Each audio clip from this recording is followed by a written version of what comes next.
नमस्कार। अमन history classes में आप सबका बहुत बहुत स्वागत है। प्यारे बच्चों, जैसा कि हमने +1 क्लास का सेकंड चैप्टर शुरू किया हुआ था, लेखन कला और शहरी जीवन, और हम इस चैप्टर के अंदर मेसोपोटामिया की सभ्यता की जानकारी प्राप्त कर रहे थे। इस सभ्यता की प्रमुख विशेषताएं जो थी, जैसे कि इस सभ्यता की लेखन कला, इस सभ्यता के प्रसिद्ध मंदिर, नगरीकरण के कारण, ये हमने पहले 2 वीडियो के अंदर कवर कर लिया है। आज हम बात करेंगे मेसोपोटामिया के प्रसिद्ध नगरों की, कि नगर कौन कौन से थे और उनकी क्या क्या विशेषताएं थी। तो बच्चों, आपको बता दूं कि मेसोपोटामिया की सभ्यता एक ऐसी सभ्यता थी जिसमें सबसे पहले नगरों का विकास हुआ, शहरी जीवन का विकास हुआ। आपको मैं यहाँ पर एक मैप शो कर रही हूँ। ये मैप है बच्चों इराक का, और इसके अंदर हमने शो की है मेसोपोटामिया की सभ्यता, क्योंकि आप जान चुके हैं, पहले वीडियो में मैंने आपको बताया था कि ये सभ्यता आज जहाँ पर इराक देश है वहाँ पर ये सभ्यता विकसित थी। यहाँ पर आप देख रहे हैं, मैंने 2 ब्लू कलर की लाइंस आपको नज़र आ रही हैं, एक इधर है और एक उधर है। ये लाइंस क्या शो कर रही हैं? ये शो कर रही हैं नदियों को। इधर वाली जो लाइन है ब्लू, ये है फरात नदी, और उधर वाली ब्लू लाइन है दजला नदी। तो दजला और फरात नदियों के बीच ये जो येलो पार्ट नज़र आ रहा है, ये है आपका मेसोपोटामिया की सभ्यता। तो जो भी नगर हैं आप देखेंगे मैप में दिख रहे हैं आपको कि वो नदियों के किनारे किनारे पर ही बसे हुए हैं, क्योंकि प्राचीन सभ्यताएं हमेशा नदियों के किनारे ही विकसित होती आई हैं। तो चर्चा करते हैं मेसोपोटामिया के प्रमुख नगरों की। पहला नगर है बच्चों उरूक नगर। अगर मैप में आपको इसकी स्थिति दिखाऊं तो ये है फरात नदी के तट पर, यहाँ है आपका उरूक नगर। तो उरूक नगर की क्या क्या विशेषताएं हैं, क्या क्या इसके मुख्य बिंदु आपको याद करने वाले हैं जो आपने याद रखने हैं। उरूक नगर मेसोपोटामिया का सबसे प्राचीन नगर है और इसकी स्थापना लगभग 3000 ईसा पूर्व की गई थी। ये नगर इराक की राजधानी बगदाद से तकरीबन 250 किलोमीटर की दूरी पर स्थित है और फरात नदी के तट पर बसा हुआ है। देखते हैं इसके मुख्य बिंदु। पहला पॉइंट है उत्खनन, यानी इसकी खुदाई का कार्य किसने किया? Julius Jordan.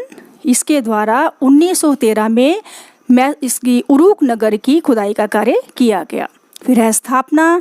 इस नगर की स्थापना सुमेरिया के शासक एन मरकर के द्वारा की गई, जिसने वहाँ पर कई मंदिरों का भी निर्माण कराया। उसके बाद है प्रसिद्ध शासक। तो ये जो उरूक नगर है, यहाँ का सबसे प्रसिद्ध शासक गिल्गामेश हुआ है। ये काफ़ी वीर था, साहसी था। वीर साहसी होने के साथ साथ ये बहुत अच्छा जो है एक राइटर भी था। इसके द्वारा एक महाकाव्य की रचना की गई 2000 ईसा पूर्व, जो कि 1200 पट्टिकाओं पर लिखा गया है। गिल्गामेश के द्वारा इस नगर के चारों ओर 4 दीवारी बनाई गई और उरूक नगर को अपनी राजधानी घोषित किया गया। फिर है इस नगर का क्षेत्रफल। इस नगर का क्षेत्रफल बेटा स्टार्टिंग में यानी 3000 ईसा पूर्व के करीब 250 हेक्टेयर था, और धीरे धीरे नगर जब विकसित होता चला गया तो तकरीबन 2800 ईसा पूर्व के आसपास इसका जो क्षेत्रफल है वो 400 हेक्टेयर हो गया। तो ये है इसका क्षेत्रफल। आगे बात करते हैं भवनों की। इस नगर में कौन कौन से प्रमुख भवन थे और उससे जुड़ी विशेषताएं। पहला है इसके अंदर मंदिर। तो यहाँ पर क्योंकि इस नगर की प्रसिद्ध देवी जो है वो इनाना देवी थी, तो इनाना देवी के लिए इस नगर में मंदिरों का निर्माण कराया गया। स्पेशली एन मरकर का नाम लिया जाता है कि उसने इनाना देवी के लिए मंदिर बनाया। ये भी पूछा जाता है कई बार कि उरूक नगर का प्रमुख देवी या देवता कौन था, तो आप बता सकते हो इनाना देवी इस नगर की प्रमुख देवी थी। फिर है इसके अंदर अनिवार्य श्रम। लोगों के लिए श्रम करना अनिवार्य था, चाहे वो नगर के नागरिक हैं या उनको युद्ध बंदी बनाया गया, किसी युद्ध से पकड़ कर लाया गया जीतने के बाद, उनके लिए श्रम करना अनिवार्य था। वो हमेशा जो भी भवन बन रहे हैं, चाहे वो कोई भवन है या कोई महल है या कोई मंदिर है, तो उसके काम में उनको लगाया जाता था, उनके लिए वो काम करना अनिवार्य था। फिर है काम के बदले अनाज। इन लोगों को काम के बदले वेतन नहीं दिया जाता था, बल्कि अनाज दिया जाता था। और इसका पता हमें कैसे लगता है? इसका पता लगता है राशन सूचियों से। हमें बहुत सारी राशन सूचियाँ मिली हैं जिसके अंदर लिखा गया है कि व्यक्ति का नाम, उसको क्या दिया गया, तेल दिया गया, आटा दिया गया, अनाज दिया गया, जो कुछ दिया गया, वो सारी सूचनाएं, वो सारी सूचियाँ हमें प्राप्त होती हैं। उसके बाद है स्तंभ निर्माण कला। तो भवन निर्माण कला में एक बहुत अच्छा पॉइंट है स्तंभ निर्माण। तो स्तंभ मतलब पिलर्स बनाना, पिलर पर जब हम छत खड़ी कर देते हैं ना पिलर्स के सहारे, तो वो टेक्निक इन्होंने सीख ली थी कि किस प्रकार से ईंटों के स्तंभ बनाने हैं और उसके ऊपर किस प्रकार से छत को टिकाना है। ये आप लोगों ने अपने स्कूल में भी देखा होगा, घरों में भी देखा होगा, किस प्रकार से पिलर्स बनाए जाते हैं और उसके ऊपर जो है छत को खड़ा किया जाता है। इसके अलावा इन लोगों ने क्योंकि इनके पास शहतीर जो छत बनाने के लिए यूज़ होती है, शहतीर के लिए लकड़ी का अभाव था, इसलिए उन्होंने इस टेक्निक को विकसित कर लिया था। तो यहाँ पर एक चीज़ और बताऊंगी कि क्योंकि मंदिर काफ़ी बनाए हैं, तो मंदिरों को सजाने के लिए चिकनी मिट्टी के शंकुओं का यूज़ किया जाता था, उसके ऊपर कलर किया जाता था और फिर मंदिर की दीवारों पर लगा दिया जाता था। इससे मंदिर बहुत ही अट्रैक्टिव लगते थे और दूर से ही लोगों को आकर्षित करते थे। उसके बाद है शिल्प। तो इस नगर के अंदर शिल्प कला का भी अद्भुत विकास हुआ। तो पहले बात करते हैं मूर्ति कला की। तो विभिन्न प्रकार के शिल्पों में मूर्ति कला की चर्चा सबसे अधिक की जाती है और मूर्ति कला के अंदर जो नाम आता है सबसे पहला वो आता है वारका शीर्ष की मूर्ति का। आपको मैं पिक्चर दिखा रही हूँ, इस फोटोग्राफ में आप देख सकते हो कि एक मूर्ति बनी हुई है और ये बहुत ही सुंदर मूर्ति बनी हुई है। अगर आप इस मूर्ति को ध्यान से देखेंगे तो आपको पता लगेगा कि कितनी अच्छी प्रकार से इस मूर्ति को बनाया गया है। ये मूर्ति संगमरमर की बनाई गई है। इसकी आंखें और भौहें जो हैं उसके अंदर नीले रंग के लाजवर्द, सफ़ेद सीपी और काले डामर का प्रयोग किया गया है। ये मूर्ति कब बनी, इसका अनुमान ये लगाया गया कि लगभग 3000 ईसा पूर्व इस मूर्ति का निर्माण किया गया था। इस मूर्ति के आप गाल देखिए, ठोड़ी देखिए, बहुत खूबसूरती से उनको तराशा गया है। तो मूर्ति कला काफ़ी विकसित थी। फिर कांसे के औजार। जब विभिन्न शिल्प विकसित हो रहे हैं तो कैसे हो रहे हैं, क्योंकि कांसे के औजार बनाए जा रहे हैं। ये सभ्यता कैसी सभ्यता थी, एक कांसे युगीन सभ्यता थी। कांसे के औजार बनाए गए और उन औजारों का प्रयोग विभिन्न प्रकार के शिल्पों में किया गया, चाहे वो मूर्ति कला है, चाहे वो भवन निर्माण कला है, चाहे वो आभूषण कला है। तो विभिन्न प्रकार के उपकरणों का प्रयोग, औजारों का प्रयोग किया गया। उसके बाद है मिट्टी के बर्तन। तो इस काल के मिट्टी के बर्तन भी मिले हैं। तो इन्होंने चाक का आविष्कार कर लिया था और मिट्टी के बर्तन बनाने शुरू कर दिए थे। फिर है आभूषण। तो यहाँ से आभूषण भी मिले हैं, मैंने आपको पहली वीडियो में उसकी पिक्स दिखाई थी। तो आभूषण बनाने की कला भी इनकी बहुत ही विकसित थी। तो बच्चों ये है आपका उरूक नगर और उसकी प्रमुख विशेषता, ये मुख्य बिंदु हैं। आप ऐसे लिखोगे तो आपको ये क्वेश्चन याद भी जल्दी हो जाएगा। अब बात करते हैं अगले नगर की। अगला प्रमुख नगर है, उसका नाम है उर नगर। अगर आप मानचित्र में उसकी स्थिति देखेंगे तो ये देखिए सबसे नीचे जो आपको दिख रहा है ये है आपका उर नगर और ये नगर भी फरात नदी के तट पर बनाया गया है। देखते हैं इस नगर से जुड़े कौन कौन से मुख्य बिंदु हैं। पहला पॉइंट है उत्खनन, यानी इसकी खुदाई का काम किसने किया, J.E. टेलर ने 1854-55 के अंदर इसकी खुदाई का कार्य शुरू किया था, लेकिन व्यापक स्तर पर खुदाई का कार्य R.C. थॉमसन और H.R. हॉल के द्वारा किया गया। उसके बाद है इस नगर की स्थापना। इस नगर की स्थापना मेसनी पद के द्वारा की गई 2670 ईसा पूर्व के बीच में। कहते हैं कि एमोराइटों ने यहाँ पर हमला किया था और इस नगर को नष्ट भ्रष्ट कर दिया था लगभग 2200 ईसा पूर्व में। लेकिन 2100 ईसा पूर्व के आसपास उर नमो, यहाँ मैंने नमो लिखा है, पूरा नाम है उर नमो। तो उर नमो नामक जो शासक था उसने इस नगर को दोबारा बसाया, दोबारा इस नगर को शक्तिशाली बनाया। लेकिन इस नगर का, उर नगर का सबसे प्रसिद्ध वंश रहा चाल्दी वंश, जिसने इस नगर को बहुत अच्छे प्रकार से मेंटेन किया और इस नगर की काफ़ी प्रगति हुई। उसके बाद है अगला हेडिंग बनाया है मैंने नगर योजना का अभाव, नगर नियोजन का अभाव। तो कई बार ना इसी पर उर नगर पर ही क्वेश्चन आ जाता है, तो नगर नियोजन पर भी क्वेश्चन आ जाता है, इसलिए आपको थोड़ा डिटेल में बता रही हूँ। तो नगर नियोजन का अभाव, आप देखेंगे कि उर नगर की जो नगर योजना है वो ज़्यादा अच्छी नहीं थी, काफ़ी कमियाँ थी उनकी, कोई ढंग से नियोजित तरीके से ये नगर नहीं बसाया गया था। देखते हैं इसकी क्या क्या कमियाँ रही नगर नियोजन में। पहला है संकरी व टेढ़ी मेढ़ी गलियाँ। तो पहली कमी क्या है कि इस नगर की जो गलियाँ थी वो बहुत ही टाइट थी और टाइट होने के साथ साथ वो टेढ़ी मेढ़ी है, सीधी गलियां नहीं है, टेढ़ी मेढ़ी, इधर जा रही है कि उधर जा रही है, तो गोल मटोल सी गलियां जो है उनकी बनाई गई थी, टेढ़ी मेढ़ी थी। जो गलियां टेढ़ी मेढ़ी होंगी तो क्या नुकसान होगा कि पहिए वाली गाड़ी नगर के जो गली है, गली के अंदर तक एंटर नहीं कर पाएगी। तो आमतौर पर या तो गधों के ऊपर सामान ढोया जाता था या फिर कंधे के ऊपर सामान ढोकर घरों तक पहुंचाया जाता था। फिर नालियाँ, तो उर्स नगर के अंदर नालियों का तकरीबन अभाव ही था। नालियाँ थी पर ढंग से नहीं बनाई गई थी। नालियाँ घरों के अंदर ही खुलती थी, यानी छत का सारा बरसाती पानी घर के अंदर बने एक हौज में ही इकट्ठा होता था, उसे बाहर गली के अंदर जो है नाली कनेक्ट नहीं थी। इससे जो है काफ़ी गंदगी होती थी। नेक्स्ट पॉइंट है इसका स्वच्छता का अभाव। तो इन लोगों को स्वच्छता का कोई ज़्यादा ख्याल नहीं था। तो जब खुदाई हुई तो उसमें ये पाया गया कि ये लोग, नगर के लोग जो थे, वो अपने घर का कूड़ा कचरा गली के अंदर ही फेंक देते थे। बाहर, घर के बाहर फेंक दिया, गली के अंदर वो कूड़ा कचरा इकट्ठा होता रहता था, ढेर लग जाता था। फिर ये लोग अपने घर की दहलीज को ऊंचा उठाते थे, फिर कूड़ा बाहर फेंकते थे, फिर गली ऊंची हो जाती थी, घर नीचा हो जाता था। तो स्वच्छता का ये लोग ज़्यादा ध्यान नहीं रखते थे। तकरीबन गलियां जो है वो कूड़े करकट से भरी रहती थी और बरसाती दिनों में तो वहाँ पर बिल्कुल कीचड़ जमा हो जाता था। फिर है खिड़कियों का अभाव। अगर इस उरनगर के हम घरों को देखें तो उनके घरों में खिड़कियों का अभाव था। रोशनी के लिए खिड़कियां नहीं बनाई गई थी, केवल दरवाज़ों से ही रोशनी घर के अंदर एंटर करती थी।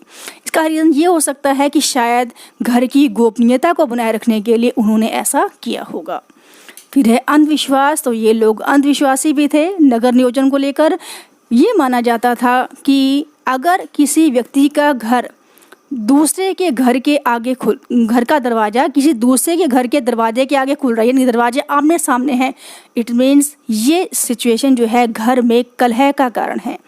तो घर में जो है पति पत्नी का कलह रहेगा। लेकिन अगर घर का दरवाज़ा किसी और के दरवाजे के आगे नहीं खुल रहा तो ये चीज़ सौभाग्य का प्रतीक मानी जाती थी। तो इस प्रकार के अंधविश्वास ये लोग माना करते थे। तो इस प्रकार आप बता सकते हो कि इनका नगर नियोजन अच्छा नहीं था उरनगर का। नेक्स्ट हम बात करते हैं शाही कब्रिस्तान। तो यहाँ पर एक कब्रिस्तान मिला है, उसको शाही कब्रिस्तान कहा गया। शाही कब्रिस्तान क्यों कहा गया इस नगर को? क्योंकि यहाँ पर 16 राजा और रानियों की कब्रें मिली हैं और उन कब्रों के अंदर सोना, चांदी, बहुमूल्य जेवर, ये सब चीज़ें जो हैं वहाँ पर मिली हैं। और इन कब्रों के साथ साथ इनके नौकर, सैनिकों, संगीतकारों और दरबारियों के जो शव हैं उनकी कब्रें वो भी इनके साथ पाई गई हैं। तो जो अमीर लोग थे, राजा लोग जो थे, उनके साथ काफ़ी कीमती सामान दफनाया जाता था। ये और जो आम लोग थे उनके साथ ऐसी चीज़ें, कीमती चीज़ें दफन नहीं की जाती थी। ये ऐसा करना किस बात का प्रतीक है? ये इस बात का प्रतीक है कि ये लोग मृत्यु के बाद भी जीवन में विश्वास किया करते थे। उसके बाद है प्रमुख देवता। तो इस नगर का प्रमुख देवता था नन्ना, यानी कि चंद्र देवता। तो इस नगर के शासकों ने नन्ना देवता के लिए मंदिरों का निर्माण किया। उसके बाद है पतन, यानी ये नगर कब समाप्त हुआ? तो 550 ईसा पूर्व ये नगर अपना अस्तित्व खो बैठा। तो ये है उरनगर। ये बेटे काफ़ी इंपॉर्टेंट है, इस पर कई बार अलग से क्वेश्चन भी आ जाता है। अब बात करते हैं तीसरे नगर की, जिसका नाम है मारी नगर। मैप में अगर देखें तो उसकी सिचुएशन जो है यहाँ पर है, उसका जो स्थिति है मारी नगर की वो यहाँ पर है। ये भी फरात नदी के तट पर बना हुआ है। और इस नगर की जो शुरुआत है, जो ये माना गया कि ये नगर काफ़ी फला फूला, उसका टाइम पीरियड रहा 2000 से 1759 ईसा पूर्व। मारी नगर काफ़ी तरक्की पर था, काफ़ी अच्छे से फला फूला। कहते हैं कि 2350 ईसा पूर्व में अकद के शासक सौरगौन ने इसको नष्ट कर दिया था, लेकिन 2000 ईसा पूर्व ये नगर फिर से अपनी गौरव को प्राप्त कर पाया। अब बात करते हैं इस नगर की और विशेषताओं की। पहला है उत्खनन। तो इसके उत्खनन का कार्य 1933 में शुरू हुआ और 2006 ईसा पूर्व ये खुदाई का कार्य पूर्ण हुआ। फिर है प्रमुख शासक। इस नगर का प्रमुख शासक जिमरिल था। ये काफ़ी शक्तिशाली था। कहते हैं कि जिमरिलिम के द्वारा जो है यहाँ पर एक विशाल राजमहल बनवाया गया, जो कि 2.4 हेक्टेयर क्षेत्र में फैला हुआ था और उस महल में 260 के करीब कमरे थे। उसके बाद है प्रमुख देवता। इस नगर का प्रमुख देवता था डैगन देवता, जिसके लिए विशाल मंदिरों का निर्माण किया गया था।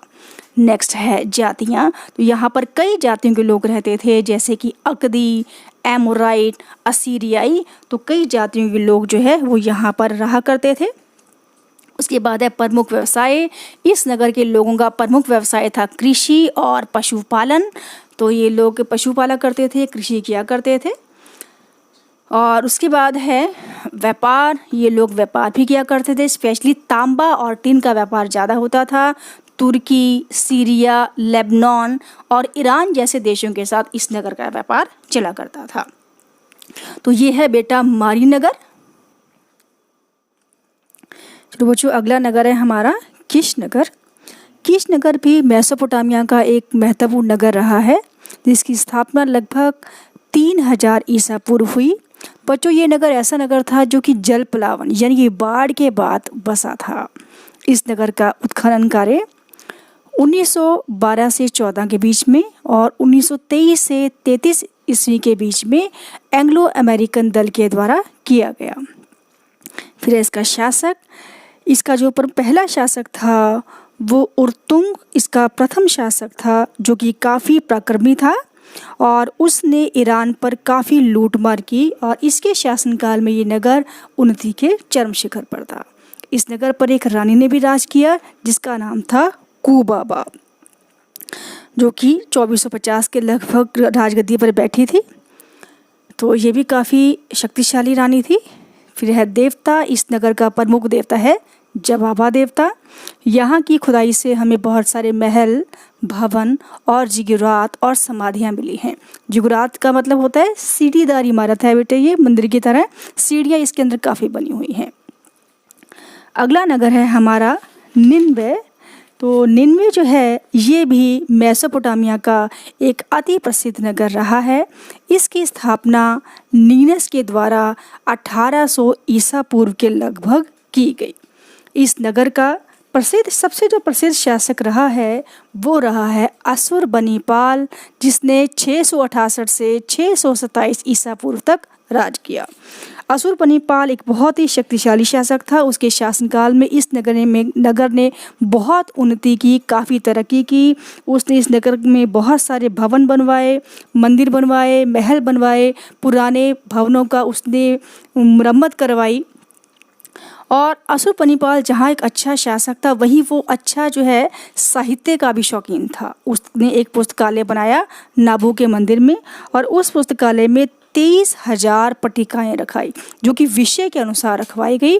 तो अशुरबनीपाल इस नगर का एक प्रसिद्ध शासक रहा। अब बात करते हैं अगले नगर की। अगला नगर है निम्रूद। निम्रूद भी इस सभ्यता का एक प्रसिद्ध नगर था। ये नगर जो है दजला नदी के तट पर बसा था। यहाँ आप देख सकते हैं निम्रूद है, ऊपर निन्वे था और ये है निम्रूद। तो दजला नदी के तट पर ये नगर बसा है। इसका उत्खनन कार्य 1845 से 51 के बीच हुआ और इस नगर का जो प्राचीन नाम है उससे कल्हू के नाम से भी जाना जाता था। फिर इसका उत्खनन कार्य हेनरी ऑस्टेन लेयॉर्ड के द्वारा किया गया। फिर बात करते हैं स्थापना की। इस नगर की स्थापना शल्मानेसेर के द्वारा 1245 ईसा पूर्व की गई। यहाँ का जो प्रसिद्ध शासक रहा वो रहा आसुर नासिरपाल, जो कि इस नगर का काफ़ी प्रसिद्ध शासक रहा। वो काफ़ी शक्तिशाली था। उसने भी इस नगर के अंदर जो है वो काफ़ी महलों का निर्माण करवाया, उद्यानों का, बागों का निर्माण उसके द्वारा करवाया। यानी उसने इस नगर को काफ़ी अच्छे से डेकोरेट किया, सजाया। उसके बाद है इस नगर का नष्ट होना। तो 612 ईसा पूर्व ये नगर नष्ट हो गया। अब बात करते हैं अगले नगर की, बेबीलोन की। ये भी एक इसका प्रसिद्ध नगर रहा है बेबीलोन का। तो बेबीलोन नगर की स्थापना अक्कद के शासक सारगोन के द्वारा की गई। इसका शासनकाल रहा 2370 से 2315 ईसा पूर्व। इस नगर की राजधानी थी बेबीलोनिया और यहाँ की जो प्रमुख शासक रहे हैं जैसे हम्मुराबी भी यहाँ का एक प्रसिद्ध शासक रहा जिसने 1780 से 1750 ईसा पूर्व तक शासन किया। उसने इस नगर के गौरव को काफ़ी बढ़ाया। उसके बाद अगला प्रसिद्ध नाम आता है नेबोपोलेसर का। तो नेबोपोलेसर जो है एक बहुत ही प्रसिद्ध शासक था जिसने इस नगर के गौरव को बहुत ज़्यादा बढ़ाया। उसने इस नगर के अंदर जो है वो एक नए राजवंश की शुरुआत की। उसके द्वारा बहुत से महल बनाए गए, मंदिर बनाए गए, जिगुरात भी बनवाए गए। तो नेबोपोलेसर भी इस नगर का प्रसिद्ध शासक रहा। फिर है अंतिम शासक, तो अंतिम शासक रहा नेबोनिड्स। ये पूछा जाता है कई बार, छोटे क्वेश्चन में आ जाता है कि बेबीलोन का अंतिम शासक कौन था, तो नेबोनिड्स इसका अंतिम शासक था। तो बच्चों ये है मेसोपोटामिया के प्रसिद्ध नगर। तो बच्चों अभी हमने चर्चा की मेसोपोटामिया के प्रमुख नगरों की। अब हम बात करेंगे कि मेसोपोटामिया के जो समाज थे, शहरी समाज, उनका स्वरूप कैसा था, समाज किस टाइप का था, कैसे लोग थे, क्या स्थिति थी। पहली बात करते हैं हम, पहला पॉइंट है नगर नियोजन। इनके नगर किस प्रकार से योजनाबद्ध थे या नहीं थे। तो इनके नगर काफ़ी योजनाबद्ध तरीके से बनाए गए थे। जैसे कि पहला हेडिंग मैंने बनाया है पक्की ईंटें। इनके नगर, भवन, मंदिर पक्की ईंटों के बनाए गए थे, काफ़ी मजबूत थे और योजनाबद्ध तरीके से बनाए जाते थे। एक शासक था हम्मुराबी जिसकी चर्चा हमने अभी थोड़ी देर पहले की थी। तो हम्मुराबी ने नगर नियोजन से संबंधित नियम बना रखे थे कि नगर ऐसे बने चाहिए, ऐसा भवन हो, ऐसा दरवाजा हो, ऐसी खिड़की हो, ऐसी सड़कें हों। तो इसने पूरा योजनाबद्ध तरीके से नगर बनवाए और जो लोग उन नियमों का पालन नहीं करता था उसको कठोर दंड दिया जाता था। तो घर कैसे थे, खुले थे। घर में खुला आंगन होता था, आंगन के चारों ओर कमरे बने हुए थे खुले खुले। और कई लोग गर्मी से बचने के लिए तहखाना बनाया करते थे। तहखाना का मतलब भी घर के नीचे अंडरग्राउंड जो है वो एक जगह कमरा बना लेना, वो तहखाना कहलाता था। फिर है सड़कें। इनकी सड़कें काफ़ी स्वच्छ थी, काफ़ी अच्छी सड़कें बनाई गई थी, स्वच्छता का पूरा ख्याल रखा गया था और सड़कों पर रात के समय रोशनी का भी शायद प्रबंध किया जाता था। लेकिन अगर हम बात करें उर नगर की, अभी हमने पीछे चर्चा की ना, तो उर नगर की अगर देखा जाए तो उसे योजनाबद्ध तरीके से नहीं बसाया गया था, क्योंकि आपने देखा कि ना नालियों के ढंग से प्रबंध था, स्वच्छता का भी कोई ख्याल नहीं रखा जा रहा था और गलियां भी टेढ़ी मेढ़ी और संकरी थी। लेकिन ओवरऑल अगर हम बात करें मेसोपोटामिया के नगरों की, तो काफ़ी योजनाबद्ध तरीके से बनाए गए थे। अगला पॉइंट है प्रमुख वर्ग। तो मेसोपोटामिया का समाज जो है वो 3 वर्गों में बटा हुआ था। उसे हम 3 वर्गों में बांट सकते हैं। जो हमें अवशेष मिले उसके आधार पर हम उसे 3 वर्गों में बांट सकते हैं। वो 3 वर्ग कौन कौन से हैं? पहला है उच्च वर्ग, दूसरा है मध्य वर्ग और तीसरा है निम्न वर्ग। तो उच्च वर्ग में कौन कौन आएगा बेटा? यानी अमीर लोग आएंगे, राजा आएगा, राजा से जुड़े अधिकारी आएंगे, अमीर लोग आएंगे, बड़े बड़े व्यापारी आएंगे, पुरोहित आएंगे। ये सब उच्च वर्ग में आते थे। इनका जीवन बहुत अच्छा था, ये बहुत ठाट बाट से रहते थे, इनके बड़े बड़े महल थे, ये अच्छे वस्त्र डालते थे और अच्छा भोजन खाया करते थे। जब इनको दफनाया जाता था मृत्यु के बाद, तो उनके साथ कीमती सामान, सोना, चांदी और कीमती जो सामान है वो इनके साथ दफनाया जाता था। दूसरा है मध्य वर्ग। मध्य वर्ग के अंदर मिडिल क्लास लोग आते थे, जैसे कि छोटे व्यापारी, शिल्पी, विभिन्न प्रकार के जो शिल्पकार हैं और जो विद्वान लोग हैं वो इस कैटेगरी में आया करते थे। इनकी स्थिति भी अच्छी थी, इतनी अच्छी तो नहीं थी पर फिर भी काफ़ी अच्छी स्थिति इनकी थी। उसके बाद है निम्न वर्ग। सबसे नीचे का वर्ग है निम्न वर्ग।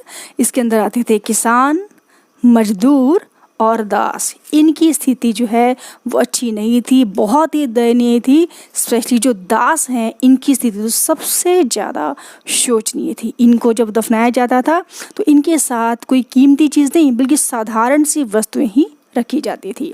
तो ये है समाज में 3 वर्ग। अब बात करते हैं अगली इकाई परिवार की। परिवार समाज का प्रमुख आधार था और उस समय एकल परिवार की प्रथा प्रचलित थी। एकल परिवार मतलब जिसमें पति पत्नी और बच्चे शामिल हैं और बाकी लंबा चौड़ा परिवार ना हो, वो है एकल परिवार।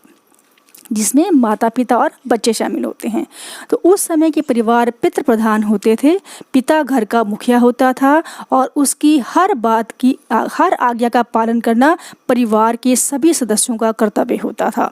पिता अपने बच्चों को जो है हर बात जो है वो उनसे मनवाया करता था। उनके लिए पालन करना बहुत ही ज़रूरी होता था। पिता की आज्ञा ना पालन करने वाले को कठोर दंड दिया जाता था। पिता अपने बच्चों को बेच भी सकता था, यानी उसका परिवार पर पूर्ण नियंत्रण होता था। परिवार में जैसे मैंने बताया पितृ प्रधान समाज है, तो पुत्रों की कामना जो है वो की जाती थी। पुत्र का होना अनिवार्य माना जाता था। उसके बाद है स्त्रियों की स्थिति। तो इस समाज में, मेसोपोटामिया के समाज में स्त्रियों की स्थिति बहुत ही अच्छी थी। स्त्रियों की स्थिति का पता हम कैसे लगा सकते हैं कि उस समाज में स्त्रियों को पुरुषों के मुकाबले कितने अधिकार प्राप्त थे, क्या उन पर पाबंदियाँ थी या उन्हें आज़ादी थी। तो इसको देखकर जो है आइडिया लगाया जा सकता है कि स्त्रियों की स्थिति कैसी थी। तो इस समाज में स्त्रियों की स्थिति बहुत ही अच्छी थी। उन्हें दहेज, विवाह के अवसर पर दहेज दिया जाता था। जब विवाह होता था तो आजकल की तरह जैसे शादी ब्याह होता है ना, प्रोग्राम करते हैं और पार्टियां चलती हैं, उस टाइप से भोजन जो है पार्टी दी जाती थी। वर और वधु पक्ष वाले एक दूसरे को गिफ्ट भी दिया करते थे। जहाँ तक दहेज का सवाल है, दहेज देने का भी रिवाज था, लेकिन उस पर किसका हक माना जाता था? लड़की का ही हक माना जाता था। पति की संपत्ति पर भी उसका हक होता था। वो अपने पति की संपत्ति की संरक्षिका होती थी। लड़की को तलाक लेने का, दोबारा विवाह करने का भी रिवाज था। उनको ये अधिकार प्राप्त था कि वो दोबारा विवाह भी कर सकती हैं, तलाक भी ले सकती हैं। इसके अलावा ये पुरुषों के साथ कंधे से कंधा मिलाकर हर सामाजिक और धार्मिक उत्सव में भाग लिया करती थी। स्त्रियों को उच्च पदों पर भी नियुक्त किया जाता था। यानी इससे को देखकर हम कह सकते हैं कि स्त्रियों की स्थिति काफ़ी अच्छी थी। वहाँ पर उस समय में देवदासी प्रथा प्रचलित थी। देवदासी प्रथा का मतलब होता है बेटा, कुछ स्त्रियों को मंदिर में देवी देवताओं की सेवा के लिए लगाया जाता है। वो मंदिर में ही रहती हैं, वहीं पर जो है वो साफ सफाई सारा काम वही करती हैं। तो वो देवदासी प्रथा कहलाती है। हालांकि देवदासी प्रथा को अच्छा नहीं माना जाता क्योंकि इनका काफ़ी शोषण किया जाता है, लेकिन इस समय के अंदर ये प्रथा बुरी नहीं मानी जाती थी। इनकी स्थिति अच्छी थी। फिर बात करते हैं दासों की स्थिति। समाज में दास भी थे। दासों की स्थिति बहुत ही, सबसे ज़्यादा हम कहेंगे बहुत ही बुरी थी। दास 3 प्रकार के होते थे। कौन कौन से थे? पहला है युद्धबंदी। जैसे कोई युद्ध में हार गया तो उसे पकड़कर दास बना लिया गया, तो वो पहली कैटेगरी में वो आते थे। दूसरे हैं बेचे गए। माता पिता अपने बच्चों का पालन पोषण अगर नहीं कर पा रहे हैं तो वो अपने बच्चों को बेच देते थे दास के रूप में, तो वो भी दास बन जाते थे। और फिर है कर्जदार, जो लोग उधार ले लेते थे और चुका नहीं पाते थे, वो भी फिर अपने मालिक के दास बन जाया करते थे। तो 3 प्रकार के दास थे। दासों की स्थिति अति शोचनीय थी।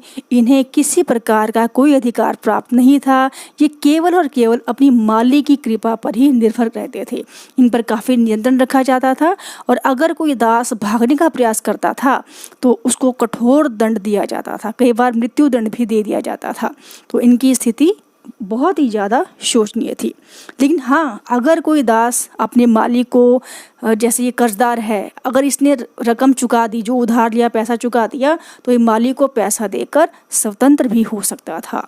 एक मालिक अपनी दासियों के साथ विवाह भी कर सकता था, लेकिन विवाह करने के बाद वो दासी नहीं रहती थी और उससे उत्पन्न संतान को भी दास नहीं माना जाता था।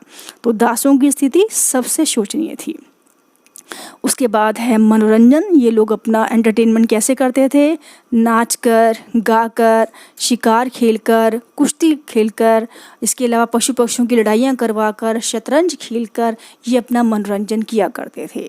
ढोल वगैरह बजा लिया, नगाड़े बजा लिए, बांसुरी बजा ली, ये भी इनके मनोरंजन का साधन था। जो बच्चे थे वो खिलौनों के द्वारा अपना मनोरंजन किया करते थे।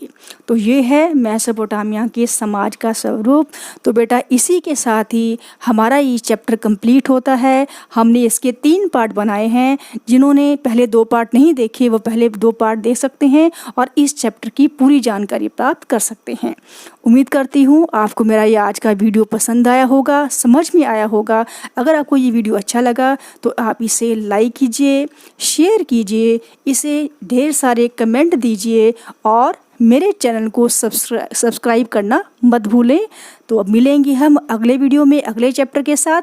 तब तक के लिए जय हिंद, जय भारत।